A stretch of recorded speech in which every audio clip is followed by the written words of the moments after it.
খাগড়াছড়ি ও কুড়িগ্রাম সীমান্তে অনুপ্রবেশের দায়ে ভারতীয় নাগরিক ও রোহিঙ্গা সহ অন্তত ১১০ জনকে আটক করেছে বিজিবি। এর মধ্যে খাগড়াছড়ির মাটিরাঙ্গা সীমান্তে আটক হন নারী শিশু সহ ৬৬ জন ভারতীয়। আটককৃতদের দাবি, গুজরাট থেকে আটকের পর তাদেরকে জোর করে বাংলাদেশে পাঠায় বিএসএফ। এ নিয়ে আলোচনা করতে শাহজালাল বিজ্ঞান ও প্রযুক্তি বিশ্ববিদ্যালয় থেকে আমাদের সাথে যোগ দিচ্ছেন পলিটিক্যাল স্ট্র্যাটেজির অধ্যাপক শাহাবুল হক। অধ্যাপক শাহাবুল হক, আপনাকে স্বাগত জানাচ্ছি আমাদের ইন্ডিপেন্ডেন্ট সংবাদে। আপনার কাছে শুরুতে যেটি জানতে চাই যে এই যে কাশ্মীর ঘিরে এরই মধ্যে একে অপরের উপরে পাল্টাপাল্টি হামলা করছে ভারত এবং পাকিস্তান, তো পাকিস্তানি গোলায় এক ভারতীয় সেনাও কিন্তু নিহত হয়েছে। পরিস্থিতি আসলে কোন দিকে যাচ্ছে বলে আপনি মনে করেন? বান্ডেল থাকলে প্রতি সেনমানিতে টাকা বাঁচবে। বিকাশ সেনমানি বান্ডেল কিনে জিতুন প্রতি লেনদেনে। ধন্যবাদ।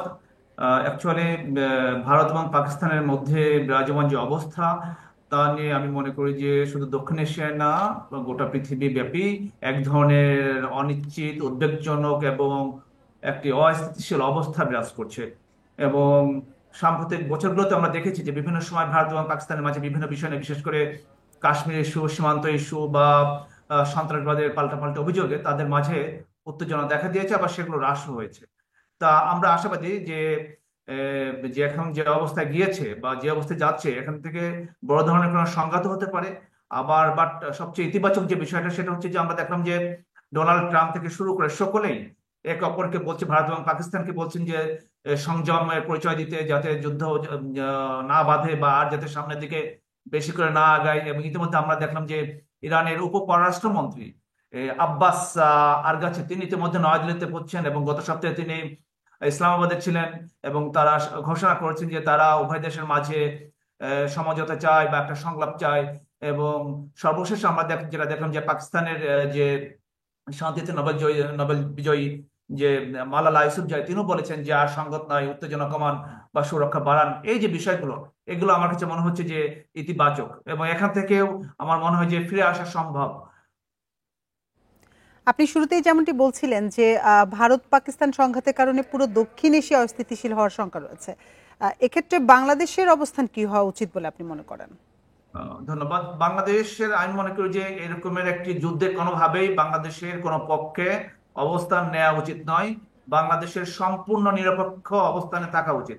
তাদের কূটনীতিক হওয়া দরকার নিরপেক্ষ, এবং সম্ভব হলে দুই দেশের মাঝে তারা একটা সংলাপের উদ্যোগ নিতে পারে কিনা, একটি শান্তির টেবিলে বসাতে পারে কিনা, আমার মনে হয় সেটাই সবচেয়ে বড় হওয়া উচিত। এবং যেভাবে হোক যাতে আমরা একটা মাঝামাঝি অবস্থায় থাকি, সেটা আমার কামনা বা সেটা আমি চাই। জনাব শাহাবুল, এদিকে পাকিস্তানের সাথে যে উত্তেজনার মধ্যেই সীমান্তে পুশিন করছে ভারত, এটিকে আপনি কিভাবে দেখছেন? পুশিন ঠেকাতে আসলে বাংলাদেশের কি করা উচিত বলে আপনি মনে করছেন? ধন্যবাদ। অ্যাকচুয়ালি এই যে পুশিনের যে বিষয়টা কিন্তু আগেও কিন্তু আমরা বিভিন্ন সময় দেখেছি, এটা নতুন তা কিন্তু না। কিন্তু এক্ষেত্রে বাংলাদেশের যেটা উচিত সেটা হচ্ছে যে সীমান্তে যারা আছে বা সীমান্ত বাহিনী যারা আছে, আহ, তাদের উচিত এটাকে শক্তভাবে দমন করা, এবং ভারতের যে বিএসএফ আছে তাদের সাথে বসা বা তাদের সাথে পতাকা ফ্ল্যাগ বৈঠক করা, এবং যাতে কোনোভাবেই পুশিন করতে না পারে।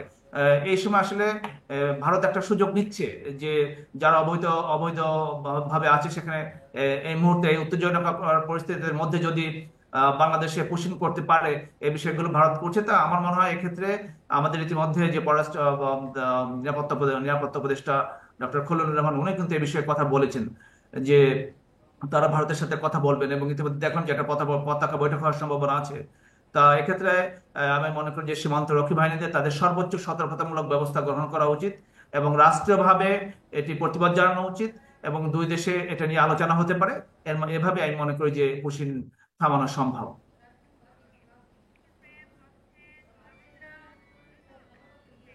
অধ্যাপক শাহাবুল হক, আপনাকে অসংখ্য ধন্যবাদ আমাদের সাথে যোগ দেওয়ার জন্য।